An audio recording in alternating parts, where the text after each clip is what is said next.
I think we're at 10 o'clock, so we're going to go ahead and start our webinar this morning. I'm Jay Kempton, and this is Maria Robles Meyers. We're with Advantage Health Plans Trust, and we'd like to welcome you all to our second our compliance and employee benefits webinar. We're going to have two more later on in the year, and we'll talk about those dates here in just a little bit. For those of you that know me and have been on the first webinar was audio only, and we've been prompted that, hey, if you did video, that would be great. The jury's still out as far as we're concerned. This is definitely something new, and I am actively trying to manage expectations right now. So if there are any bobbles or bloopers here, they will be available on the website after the presentation. So with that, our topic this morning is what should you do after you have an oops moment from a compliance standpoint. And some of the things that we're going to talk about this morning are missing documents that you would need to provide to your employees, outdated documents, undistributed documents, which are just like missing documents, enrollment issues, leave policies, and then the ever popular "but you promised" scenario that we do see out there. So, Maria, we've got an oops moment. Can you kind of tell us what the first things that we should remember during an oops moment? I think the most critical thing to remember is everybody makes mistakes, and you will have mistakes occur. So being prepared to deal with it is probably the most important element that you can have. And the first question that you're always going to say is, well, why did this happen? What transpired to cause the error or the mistake that occurred here? The second question you're going to ask is, well, whose responsibility is it? Who would have seen it? Who could have caught it? Why did it happen person-wise? Who should have seen that coming along? The next thing I'm going to say is once you determine why did it happen, who should have caught it, or who's responsible for it, is what are the procedures and the policies that you have in place to prevent these incidents from ever occurring? If you don't have them, you need to get them. Well, the only way that you're going to get to answer any of these questions or get to your policies and procedures is to do internal audits. You've got to look inside and determine, are you doing it right? Are you not doing it right? What could you do better? And the best place to do that is to do it in your own shop, in your own bank. Yeah. And we're very aware, and we'll try to address it as we move through the presentation, that on the presentation today, we have Advantage Health Plans customers, which we'll kind of speak to them, but we also have several non-Advantage Health Plans customers, and we'll try to address the needs of those folks as well. And we also are pretty cognizant when it comes to some of these compliance issues. We understand that some banks will have outsourced some of these duties and responsibility, not the responsibility, but the duty. They may have outsourced that to another vendor, and we'll try to take on those scenarios as well. Good point. All right, so our very first topic is, what do I do when I discover that I have missing documents? Missing documents. First thing you do is you get the document. And usually what happens is people don't realize that they need a document. So you're looking at a health plan, a flexible benefit plan, a cafeteria plan, a HRA, any of those things. The first thing you got to realize is it ought to be in writing. So you ought to have an actual written document. And the main criteria for doing that is it's very difficult to interpret or to apply the terms of something that you can't read or can't analyze or don't have access to. So the written document is real important. And as crazy as it sounds, there are a lot of cases and employers that I've dealt with who don't realize they're missing a document. They don't know that they should have one, and they don't know that they don't have one.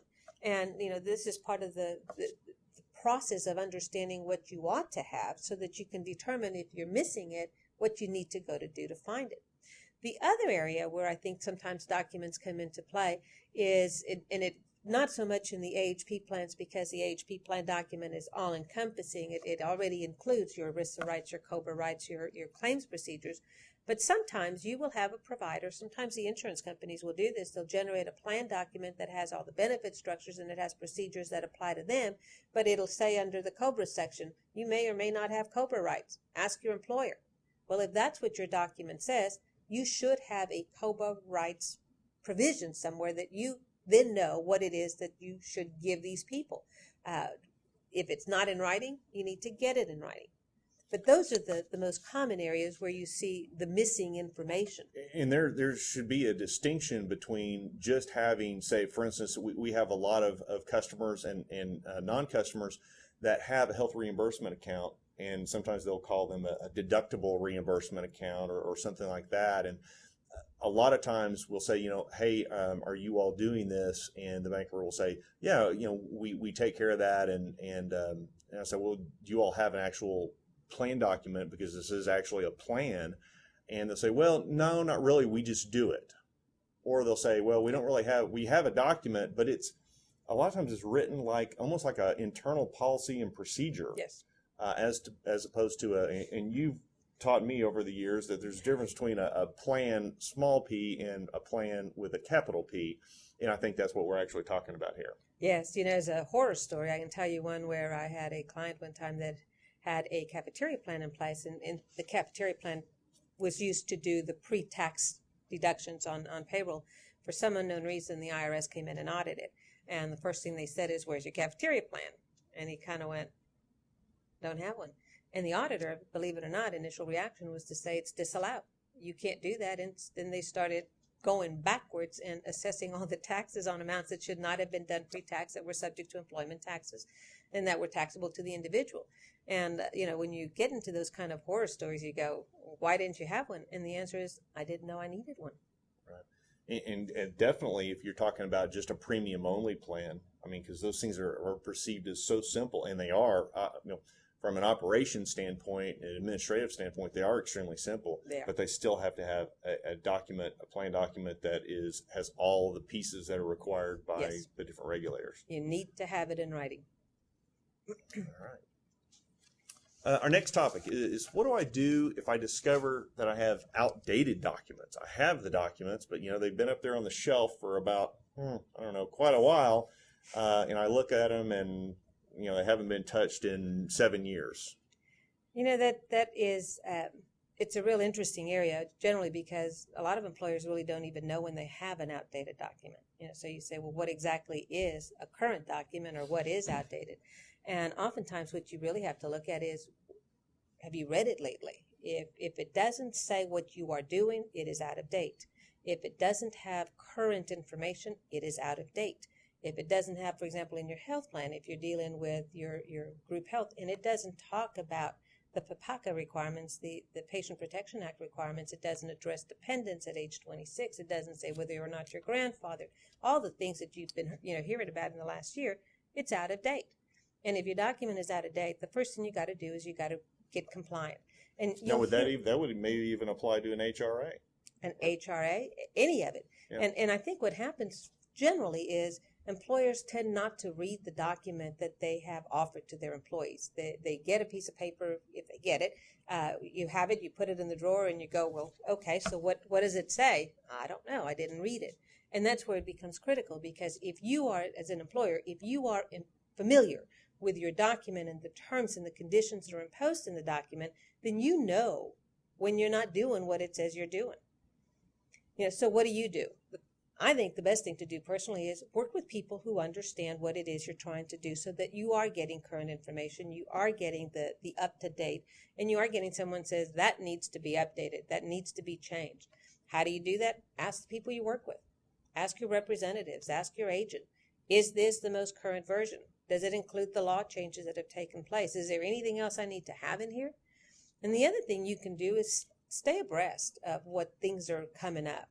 These kinds of webinars are really important for purposes of that, because in my opinion, they plant red flags. And when I call a red flag, it's when you see something that goes, that raises a question. I don't remember what the answer is, but I know there's a question.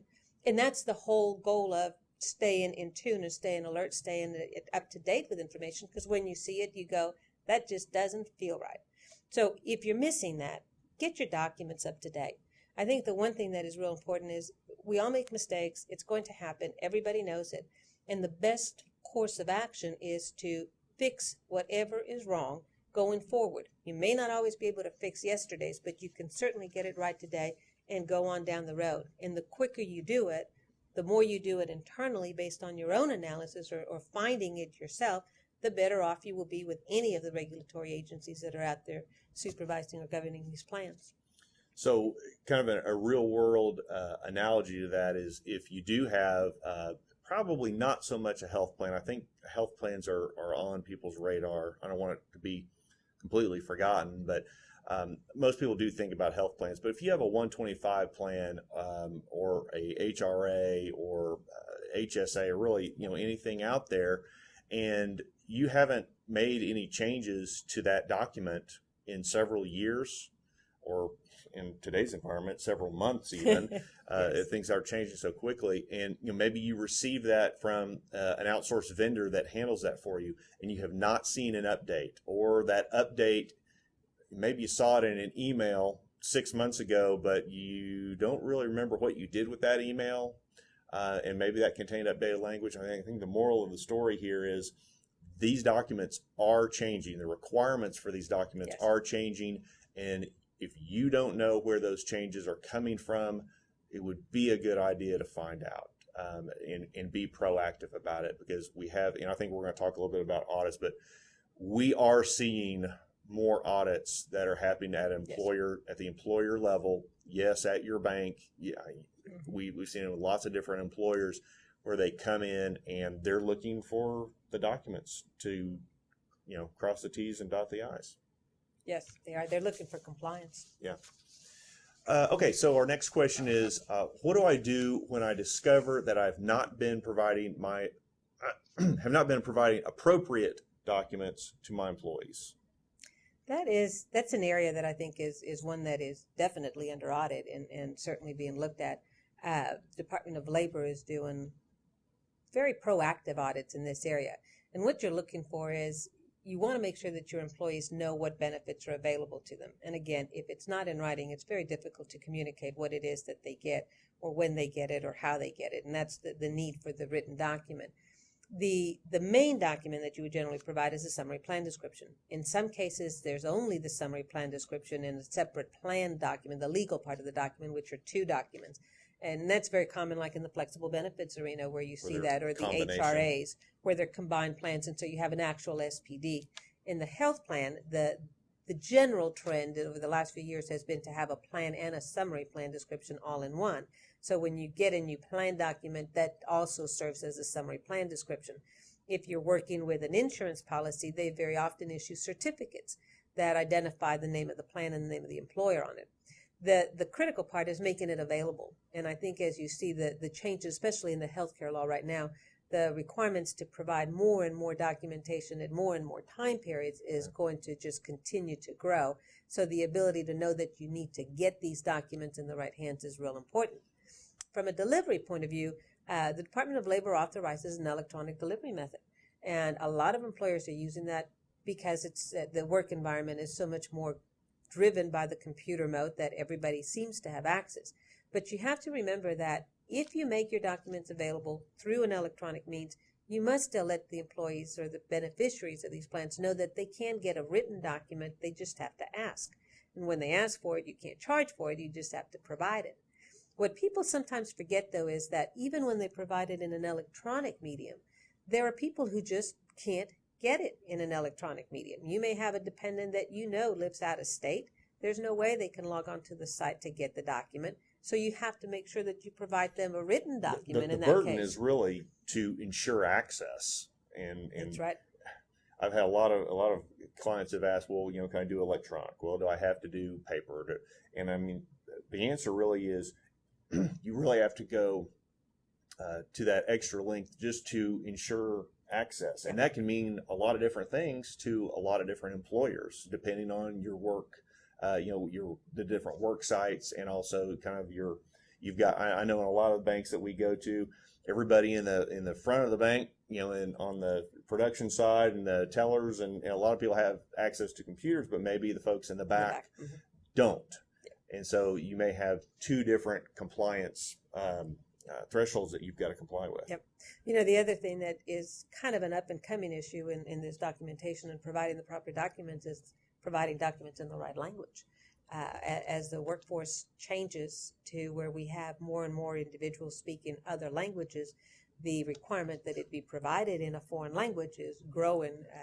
PAPACA has certainly made a lot of headway in providing that it be given in a variety of languages, and the translation into some of these languages is really difficult, much more so even identifying who ought to be getting what.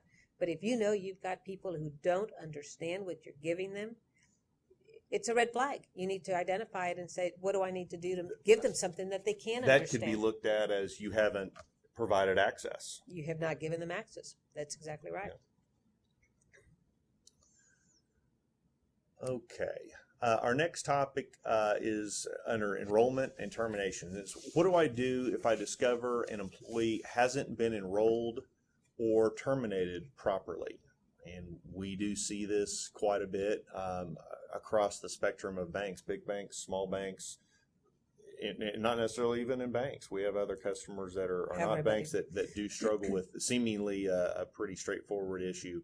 But as we go through here, I know, Maria, you'll talk a little more about this, but we see so many of our banks get into problems when it comes to enrollment or termination, and it's usually because they're trying to be a good guy and they're trying to be benevolent to their employees or their ex-employee, and we definitely applaud that, but there's a right way and a wrong way of being benevolent when it comes to these things. So let's go through those. I think the first thing you do when you discover you've got an employee who should have been enrolled, either because they finished the waiting period or because they should have been enrolled on their hire date, the first thing you do is get them on. And the difficulty sometimes is enrollment is always going to be prospective. And the biggest issue is going to come into play with what about the prior time. You know, as an example, when you have your flexible benefits or cafeteria kind of plans where you're doing deductions on a pre-tax basis, you can't go back and adjust the pay periods that have already taken place. If you didn't get them enrolled on time, you can only go forward and take it from the next layer of compensation coming up. You can't go backwards, and it makes it very difficult to comply. So, you know, your question is always going to be, how do I fix it? What do I need to do with them? At a minimum, you go forward and get them enrolled in whatever it is, get them on whatever they're supposed to have, and go forward from that date. And then you step back and you go, is there anything I can do about retroactive coverage? Do I have the ability to retroactively provide it, or is it something that isn't going to happen? Then you need to ask yourself, well, why? Is it our fault at the HR level, at the bank level, that this didn't get done? Or is it the employee who should have done something that they needed to give me information, they didn't give me the information, and therefore I didn't get it done? It's a little easier to deal with the one where the employee fails to provide you the information, because your obligation is to respond to whatever information they give you, and so the prospective is real easy in that scenario. But when it's your responsibility to do it and you didn't, you got the form and you didn't get it done, that makes it a little bit more difficult. Once you find out you got this problem, you need to call AHP reps, you need to call your carrier, you need to identify who you're dealing with and figure out what you do. But, you know, as I've said it, and you'll hear me say it over and over again, correction is real critical. You fix it, and prospective is usually going to be the easiest way to fix it, but you get them enrolled. And a lot of plans out there will have, and this is how it's critical, is a lot of plans will have waiting periods. And if because, you know, I've seen it many times throughout my career, just as Maria said, that either the employee does everything right, they filled out their enrollment form, everything is good, but for whatever reason, it landed on the HR person's desk, and the HR person was out sick, or they were having a baby, or there's something that prevented the bank from taking it to the next step. And, you know, then at that point, you may have somebody that is outside of their enrollment period, and that employee may have additional weight because of that. And so it's always important to watch, monitor, make sure that there's somebody that's covering that role within the bank if somebody's out sick. And of course, if you do discover that there is a problem, as Maria said, notifying Advantage Health Plans or your carrier as soon as possible, and just telling them exactly what happened in this situation. You know, the AHP sometimes can look at that and say, well, the employee did everything right. It's a clerical mistake, and we may be able to work with you on that. But being able to just kind of tell exactly what happened, it definitely helps. And then in building a policy or procedure to make sure that that desk is covered is also important. I think we touched on, actually, I think we're, where are we? Okay. You're on the termination. Yeah, now we're on to the termination. And this is, when somebody maybe is no longer employed, which we see where, Yes. and these are really just eligibility problems more than anything, where somebody's either no longer employed, they're on an approved leave, or they're no longer eligible under the terms of the plan. Yes, and generally what happens is at the employer level, for whatever reason, the person who's no longer really eligible is not taken off the coverage. Yeah. And so you've got someone that under the written terms of the document is no longer eligible because they changed from a full-time to a part-time position and they don't meet the hourly requirements, and therefore they're not covered under the plan. And, the issue is always the same. When you get a situation like that, you ask, why did this happen? What could we have done to make sure that it didn't happen? And the reason that you want to do this is because you have things that you need to do. We'll talk a little bit about the COBRA stuff in a little bit, but you offer COBRA to people if their coverage is terminated under the health plan. You can work with them and figure out a method to get what they're supposed to get. But if you don't acknowledge that you have a situation, it makes it very difficult. I think the one that's more difficult is with the leave. And a lot of times what happens is people just don't pay attention to it, and they want to be the benevolent person. They want to continue the coverage for their employee for whatever the reason that they feel this person should have it. And they don't realize that if the plan says you're not eligible, you're not eligible. Right. You terminate it, you got to do something to correspond with what the plan document says that you need to do. So again, you got someone that should have been terminated, hasn't been terminated.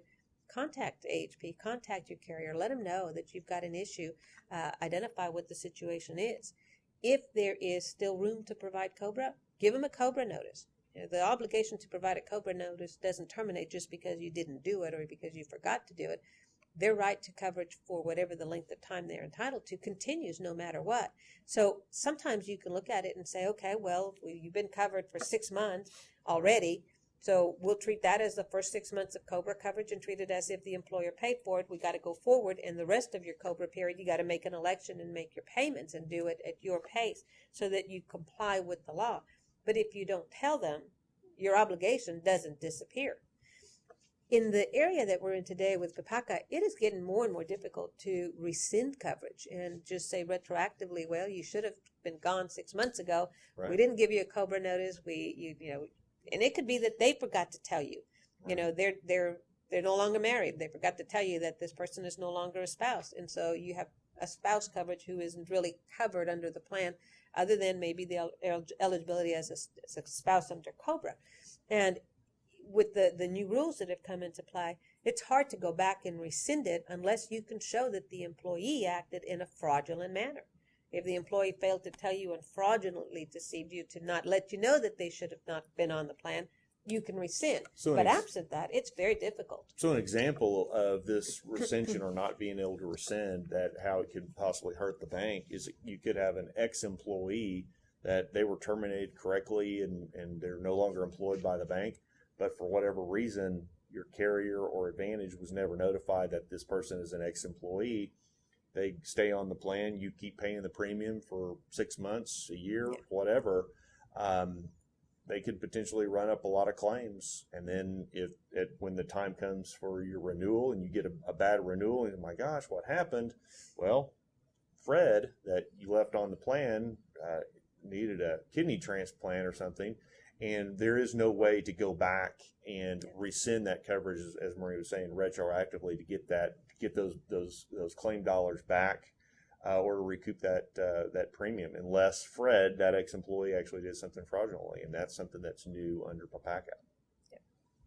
And I think because the changes are so new, I think employers and the plan sponsors, insurance companies, are going to look for ways to deal with the situation, because you can't rescind. And usually when you're dealing with these situations, it's an adverse selection. It's somebody who needed a benefit, someone who's incurred big claims. It's never going to be the one that didn't need it, didn't use it. That one's never going to be really presented an issue. but it's the dollars that go out. And usually they're coming in because it's big dollars. That's right. That's right. Okay, our next topic. What do I do if I discover that an employee whose eligibility has changed and the plan has not been updated?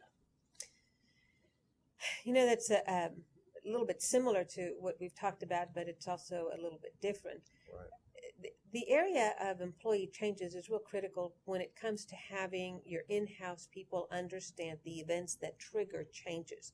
So changes in your status from full-time to a part-time where you're no longer meeting the hourly requirement necessary, or changes because someone got married or got divorced, or they've adopted a child, or their child is now, I guess in our world, 27 years old and old enough to go Soon to go be away. 35, right? Soon to be No, 35. Joking.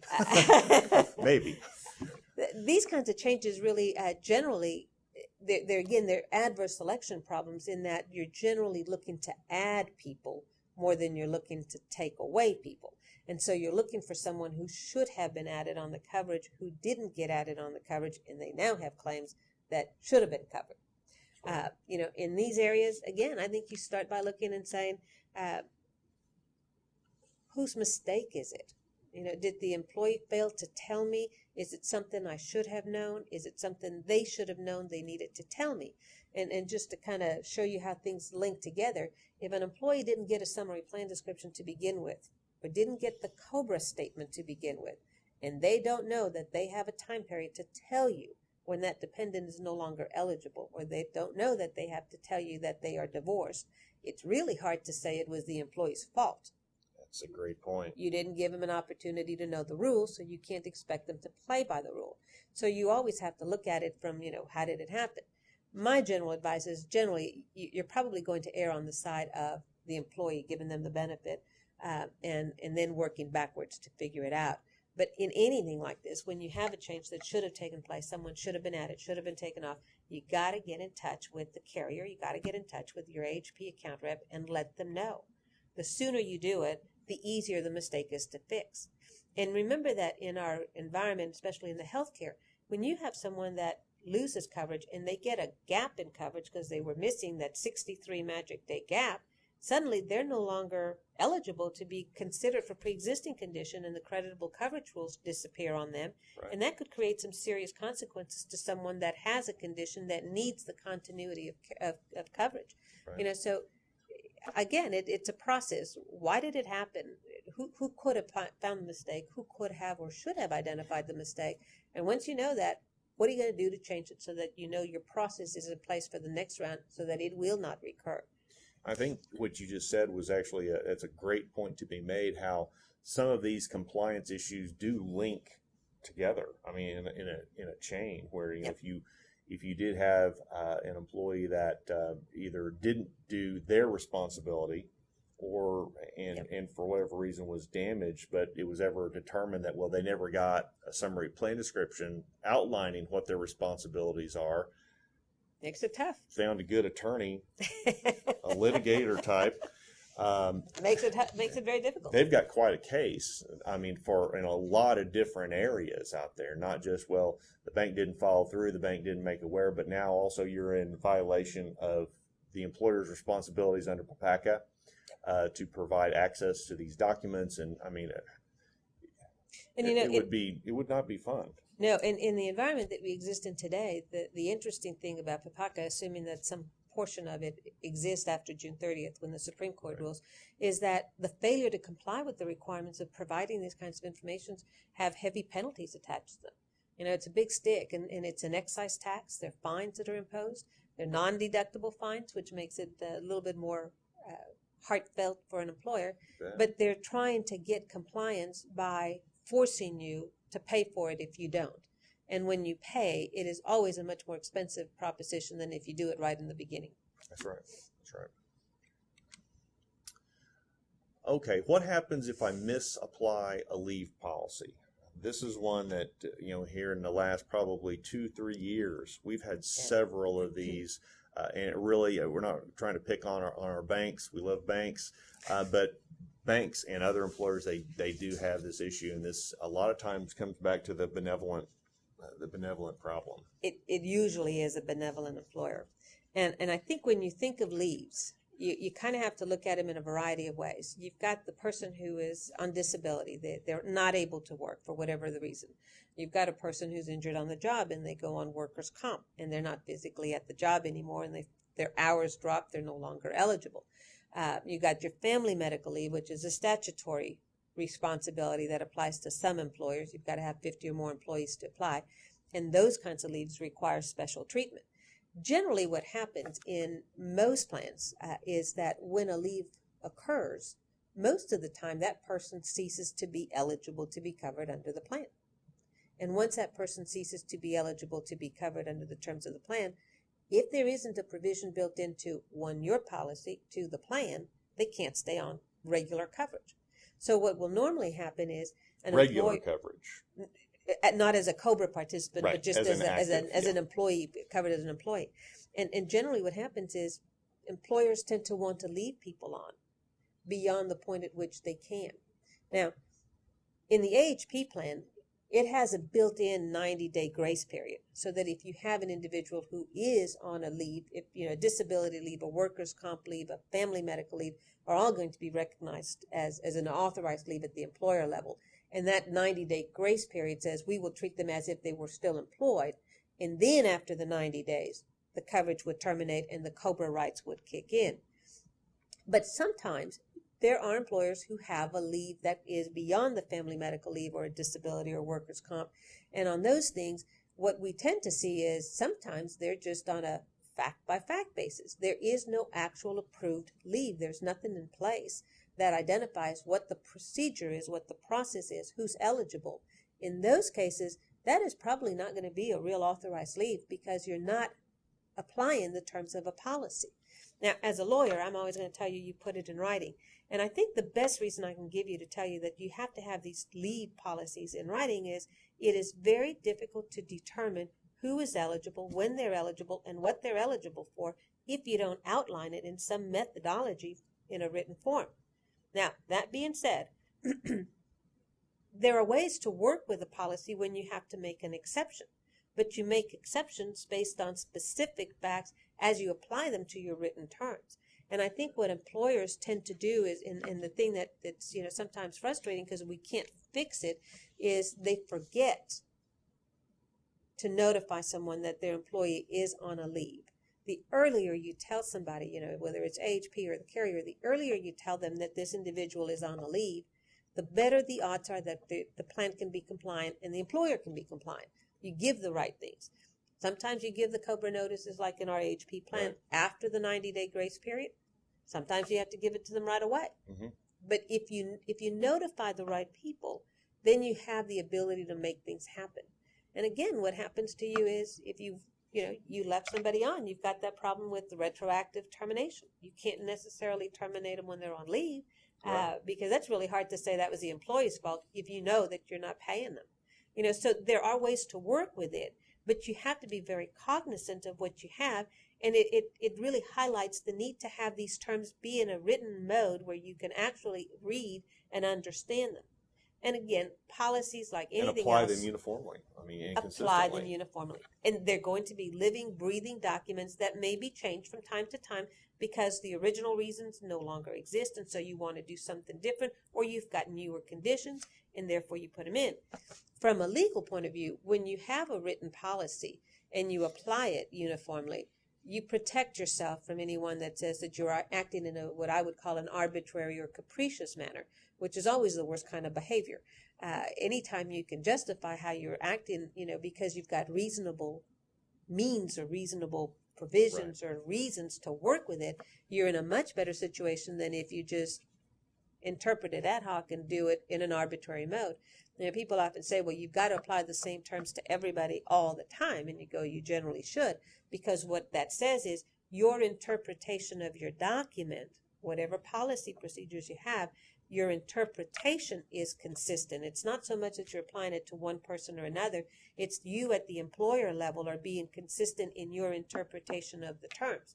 So if you deviate from those written terms, you need to have specific facts that warrant a deviation and a justifiable reason that can be defensible. It makes the scenario unique. Unique. It makes it unique. We've and heard therefore, that one before, haven't we? You've heard that many times We've from me. heard that before. And that makes the application of the policy be not necessarily uniform if you look at it and go, well, there's an exception, but it is still uniform because you're still applying it in a very reasonable manner. You're not acting in an arbitrary or capricious manner. That's the worst place of all places to be. You bet. You bet. And with all that being said, it kind of gets us to this topic, which is it all does link together. But the question is, what if the bank has made a promise to an employee, and usually how this plays out is also as the benevolent employer that has said, well, for those of you that know me, I always pick on Susie. I don't think I've ever met Susie, but she's a great example. But Susie's not able to come back to work because Susie is sick, or maybe Susie gets terminated, and the bank says, well, because she was a great employee, or because if she's sick and we expect her to come back after she has her course of treatment, maybe it's 4 months, maybe it's 8 months. But we're just going to go ahead and leave Susie on the payroll, and we're just going to leave her on the billing. And when she comes back, everything will be fine. And I mean, that sounds great. I mean, I think that, and definitely from the bank's perspective, I can see where they would think that would be the easy way to come around to handle something like that. But it creates some pretty massive gaps in the coverage that's provided through your insurance policy. Or with Advantage Health Plans, it creates a massive gap between. I always try to explain to the banks that we've got to have these folks in one bucket or another. You've either got to be in an active category, or you've got to be in really 3 categories: a retiree status or a COBRA participant. Mm-hmm. You can't be an inactive person, and I think a lot of banks try to do that. Yes.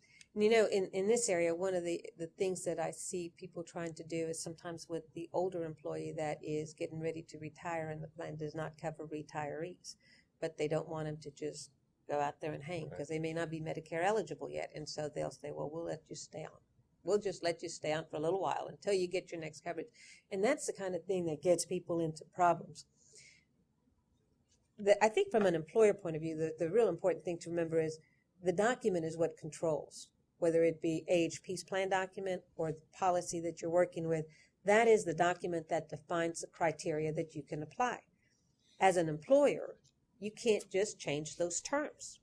You can't just modify them on your own because you don't have the authority to do that.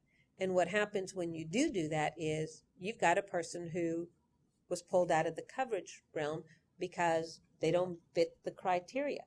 And at the end of the day, the employer ends up on the hook because they promised something that was a promise they could not deliver on. They just couldn't do it. Well, you made a point earlier about sometimes these scenarios happen because of an adverse selection type of situation. This is a great example of that, where yes. If a bank was feeling benevolent, especially in the situation of somebody that was sick and was not able to be at work for an extended period of time, most likely they're going to be a very ill person that is incurring a lot of claims. That's and right.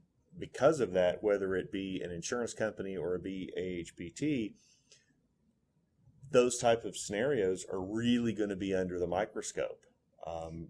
Especially as the claim dollars get larger and larger and larger, and if a carrier finds an eligibility problem, there could be a big problem when it comes to claim time. And the problem falls back on the employer. You bet. Because it's the employer that failed to comply with the terms of the policy or the terms of the plan.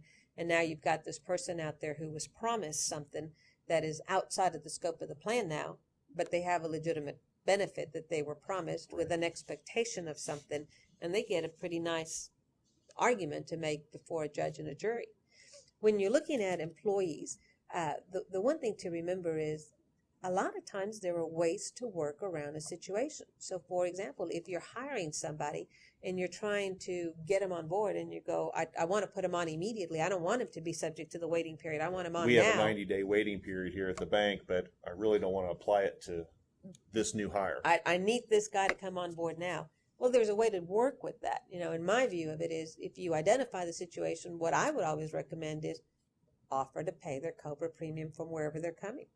Offer to pay individual coverage for them if they don't have anything. Pay it for the 3-month window and then put them on the plan. Then you comply with the terms of the plan. You give the employee what they're entitled to under the policy or the plan, and your employee's happy.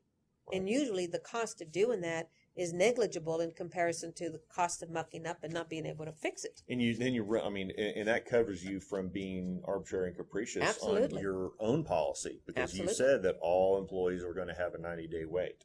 And, you know, when you're doing something like that, like where you take on an employee and you agree to pay their COBRA premium from a prior employer, that's a negotiated item that is between you, and it's an employee situation. It's between you, the employer, and the employee. It is not a plan provision. It's not an application of a policy. It's a simple contract negotiation. You want to work for me. I want you to work for me. You can't wait for coverage for 90 days. Okay, here's what I'll do for you. That's all it is. It's a contract provision between two parties. And as long as you and I are in agreement as to what the terms are, the promise is good and I can make it happen. But if you promise them something that you cannot deliver, that's where you really get into trouble. You know, the waiting period, certainly one of them. Having individuals who really are not eligible dependents come onto the plan is another one. You know, you got a grandchild that happens to be living with you for a short term for whatever the reason. You go, oh, let's put them on. Well, if they're not an eligible dependent, then what are you going to do? And in those situations, you know, as I said, the PPACA rules have changed to where you can't rescind coverage. And the only reason that you can do it is if you have fraud. And I think on an ongoing basis, you're going to see more and more situations come up where people are looking at these facts and saying that's really fraud. When you put somebody on and you knew that they shouldn't have been on, that's fraudulent. And we're going to see case law building up slowly. So not necessarily fraud from the employee. Fraud by the employer. But because the insurance company could say that that the employer defrauded the insurance company. That's exactly right. You know, so when you're making promises, oftentimes the plan itself, the policy, is not going to be the place to get help. But it doesn't mean that you can't do it. You have to let people know what you're trying to do, because a lot of times, you know, we can be pretty creative about how to help you to get to the end result that you're choosing in a way that you can do it. But if you find you can't, fess up, talk to your employee and tell them. You know, the worst thing you can do is to leave a promise on the table that the employee thinks you're going to comply with, and suddenly they realize you knew all along that you couldn't, and you didn't tell them. Right. You know, fess up, figure out how to work it out, and negotiate a settlement on it. Sure, and you kind of talked about the negotiation for bringing a new employee on where you don't want them to wait the 90-day wait and pay their previous carrier's COBRA. That's a great point to bring up for that employee that is off sick for an extended period of time, and you maybe you're holding their job open. Maybe you definitely, as an employer, think that they're going to come back. What the employer can do that prevents them from having an exposure is go ahead and notify your carrier or AHPT that this person is no longer eligible. Have the employee exercise their COBRA rights, and then the bank can pay a portion or all of the COBRA premium. And when that employee gets well enough to come back to work, they come right back. No pre-existing, no breaking coverage. Everything's smooth. Yeah, you know, and for an employee that in the COBRA arena, you get an 18-month window, and that's a pretty good length of time to figure out whether things are going to work themselves out, or if you're going to be able to bring them back or not bring them back. That can be used in a severance situation too, as well, right? Absolutely. Any of that, you know, in terms of how you handle the payment for the coverage, that's a negotiated deal. There's nothing that requires an employer to automatically force an employee to pay for it. If you negotiate it on a contract basis, you and I agree on what it is that I want, and you agree to pay for the pieces I want, that's okay. You know, there's nothing wrong with that. It's just being able to stick to the basic provisions that enable you to say that you still satisfy the eligibility conditions under the policy or the plan, and that you can document that you fit within those parameters so that you're not inadvertently kicked out for failure to comply. Right. You know, and employers sometimes don't understand that they have the negotiation power to work with somebody. And sometimes you just flat out have to be a bit creative. Yeah. Okay. I think we're getting down to our last topic, and we've talked a lot about this, but I mean, what are some of the things? I mean, you know, our bankers are, they deal with just tremendous amounts of regulation and red tape and paperwork that they have to deal with on the financial side. So, this is like insult to injury, having to deal with all these, the healthcare reform issues. So what are some of the things that a banker can do to prevent these types of situations? I think that probably the most critical is awareness. Understand your responsibilities, understand your obligations, so that you can then comply with them. And that will help you achieve the end result. But whenever you have a mistake, and I've said it before, mistakes happen. I make them all the time. It's a common thing. So when you find it, the best policy is fix it. Get it fixed prospectively. Get it going so that you don't have that problem. And then step back and say, why? What caused it? What caused this mistake? Why did it happen? What could we have done to change it? Who's responsible? And I can't tell you often enough, the concept of having delegated responsibility so that somebody in-house, whether it's your HR person or the people that you outsource to, somebody is responsible for taking these tasks at hand, and you know who they are, so you have the ability to ensure that those things are getting done. The other thing is really the periodic audits. Mm-hmm. In the employee benefits arena, the government agencies understand that mistakes do happen. In the retirement plan arena, we've had corrective procedures in place for a long time. The Department of Labor has procedures that are corrective in nature that says, okay, fess up, figure out what went wrong, fix it, make the parties whole, and then move on. In the new arena where we're seeing more and more DOL audits in the healthcare, one of the things that I'm seeing is sometimes an employer may not have provided the right notices or may not have the right thing in place. And if you can be proactive and say, we discovered it 2 months ago, and here's the new form that we're using, here's what we did, or here's the process we had in place, here's what we did to change it. They're very responsive to the employer finding errors on their own and fixing them. And they're much more helpful when you can do that, because they'll let you go on than if they come in and they go, oh, look, here's a mistake, and they point them out to you. Once they start pointing out to you, you have a lot less leverage to work with. So this audit concept is really important. And the audit is, look at what you have in place and procedures that are in writing that you can identify. Meet with your people to talk about the system and who's doing what and when things are getting done. When you get those bills every month, look at who's on there. Check them. Don't just assume that they're 100% correct. If you make mistakes, I guarantee you mistakes happen at every level. So look at them. Should someone have been added? Should someone have been taken off? That's your opportunity to catch the mistake in advance of anything happening. So you can be proactive. And when you find it, call the person you're working with. Let them know. Upfront disclosure is so much easier to work with, because then you can fix mistakes instead of waiting for it to just kind of get swept under the carpet in the hopes that it never gets found, because the odds are, in an adverse selection mode, they will be found. And I think that's, we're talking about, these mistakes being found and audits and everything and being, clean when it comes to these things. I've been doing this for a long time, and Maria, you've been doing it longer than I have. We've gone on for a long, long time. I mean, a decade or more, where there really has not, at least in the benefits area, hasn't been a lot of enforcement. There have not. I mean, we've gone on for a long, long time without any Department of Labor audits. I've talked to bankers before when they maybe had some questionable things going on with the cafeteria plan, and the bankers that will remain nameless would say, well, when's the last time you saw the cafeteria plan police out here? And honestly, I couldn't tell them when. I mean, because it had been forever. But that is changing with all of the dollars that were built into the healthcare reform bill. A ton of it was put towards actually enforcement of the provisions. And when they're coming out and they're knocking on your door, they're looking at the healthcare reform provisions. And oh, by the way, while they're there, they're also looking at everything else. And we have seen them right here in Oklahoma.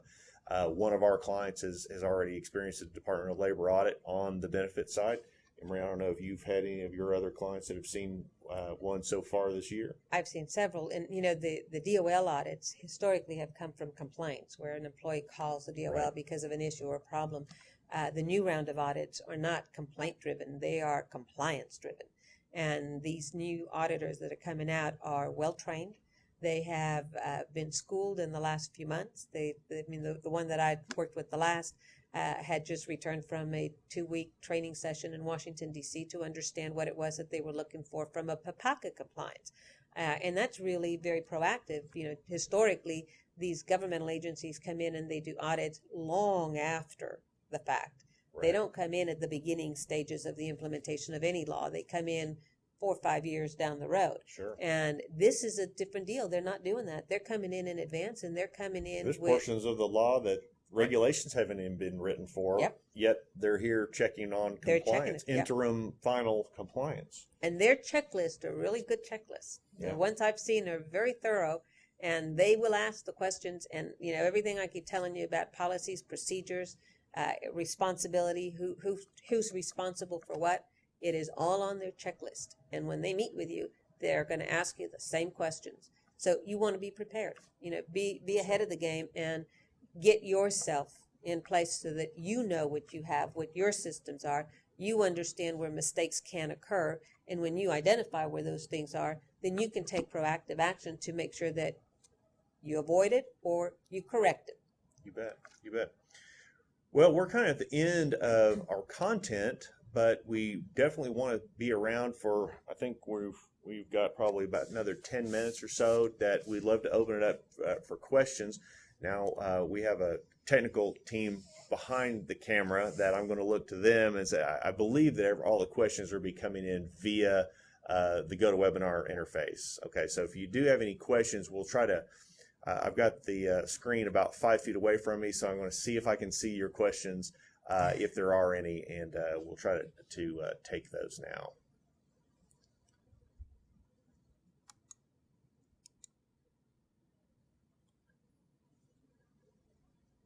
I think we touched all the bases. These guys are good. They don't have any problems. Or you've already done all your audits and you know exactly what you're doing.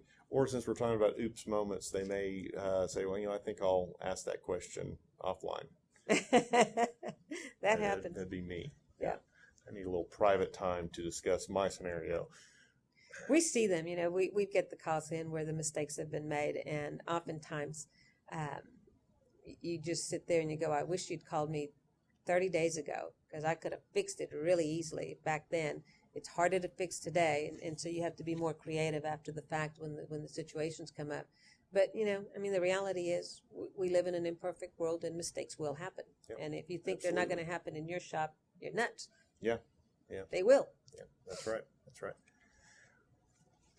Let's see here. So we can move on one more slide here. And Maria would shoot me if I did not give the obligatory lawyer disclaimer here that this information is just illustrative in general in nature. And if you have any specific issues, that we would ask that you would either give Maria a call offline or speak with your own counsel to address those issues. Looks like we have a question that's just come in from Linda. Let's see if I can get my rocket eyes tuned in on this. Okay, does the 90-day grace period for leave begin after vacation and sick leave days are used? In the AHP plan, the 90-day grace period would begin on the first day after their coverage would otherwise terminate. So AHP is a little different than a lot of policies, and that coverage terminates on the last day of the month following whatever event would make you ineligible. So the 90 days would really be 3 months from the end of that month. So if somebody went on leave May 20th, their coverage would terminate May 31st, which would be the end of the month in which the leave occurred, and the grace period would then give them June, July, and August. And after the end of August, they've got to go on COBRA if they're going to stay on the plan at all. It's a good question. That is a good question. We get a lot of confusion about how does FMLA and how does AHBT, how does all that work together with, say, our sick leave policy? Yeah, in the AHP plan, as I said, by design, it's designed so that the 90-day grace period will take anybody that has family medical leave through their time period that they're required to provide a leave. So we've got to kind of build it in. But I've got to caution you, if you're not on the AHP plan, most policies terminate coverage on the date that an event occurs, not on the last day of the month. And in those situations, they may or may not have a grace period to work with. And if you don't have a grace period to work with, the notifications are even more critical because you don't have a little bit of a cushion. Yeah. Very short fuse. And you know, I think some banks have in the past have told me that they kind of rely on the carrier really not paying attention to some of those. And it's like, well, we just will notify them when we decide to. Yeah. Even though the employee maybe hasn't been at work for 2 months. But you know, I think that was probably almost, I'm going to tell you, it's going to be a thing of the past. I would agree. Because of in the past, you could just say, well, that was a mistake. You shouldn't have kept them on. We'll rescind the coverage retroactively and we'll go back and get our money back. But in today's environment, rescission is really hard. You bet. You can't just terminate coverage going back. Not only can you not terminate it going back, you got to give them notice that you're going to terminate it going forward. So it's not like you just cut them off. Yeah. And I think you're going to see people reacting differently to those situations because they don't have a means of making it be whole to the plan and taking it backwards. Right. It's going to be harder. And if it's small dollars, you know, the carrier may look the other way. Yep. But again, because of the PPACA changes and the fact that a lot of times these are big dollars, I do think that, you know, you're almost playing Russian roulette as to whether or not the carrier is going to react to this mildly or more severe. And you know, it's that adverse selection. The only people that are going to take advantage of it is the people that actually need the coverage. And usually when you're doing that, it's not your doctor's visit. It's a big deal. Right. It's a big expense item. Yeah, that's a fact. Well, I think we're almost to 10. If we don't have any more questions, I might just say a couple things before we end here. Is, you know, we are having our next, we've got another question. I was going to say that we are having 2 more webinars this year. The dates, if you want to look at, the next one is August 14th, but there's one after that. If you just go to advantagehealthplans.com and click on the education tab, there's more information about the webinars there. Okay, we have another question. And it says, if the SPD is sent to employees electronically, is the bank required to maintain records of receipt by employees?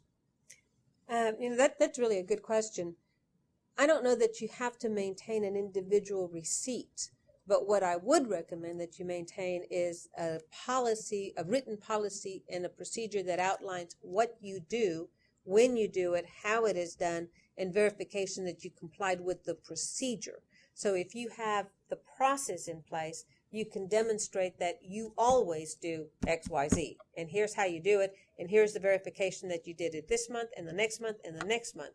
So if one person can come in and say, well, I didn't get my specific, you're not as out there exposed. I can tell you, I personally get emails and they want receipts and I choose not to acknowledge it. And I just say no. And I'm sure that other people will do that, you know, where they don't want the documentation going back to show it. So you don't always have the opportunity to do that. So the process, the documented procedure as to what you actually do and the verification that you comply with it on an ongoing basis is probably more important than getting individual receipts from every person.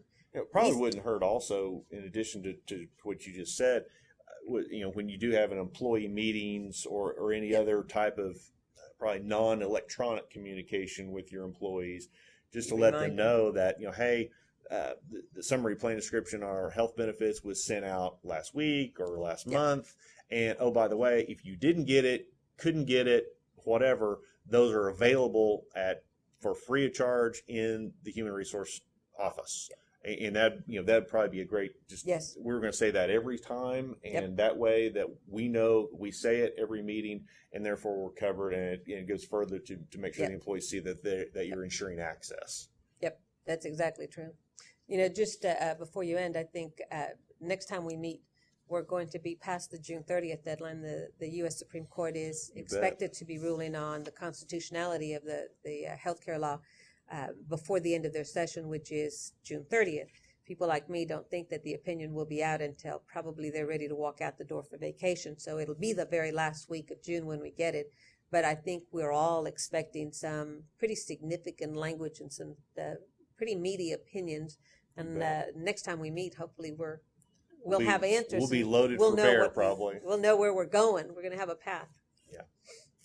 All right. Well, thanks everybody for your attention, and we're looking forward to seeing everybody on the next webinar in August. If you have any feedback, please, positive, negative. If you've had enough of seeing our faces and don't want to see the video, share that with us.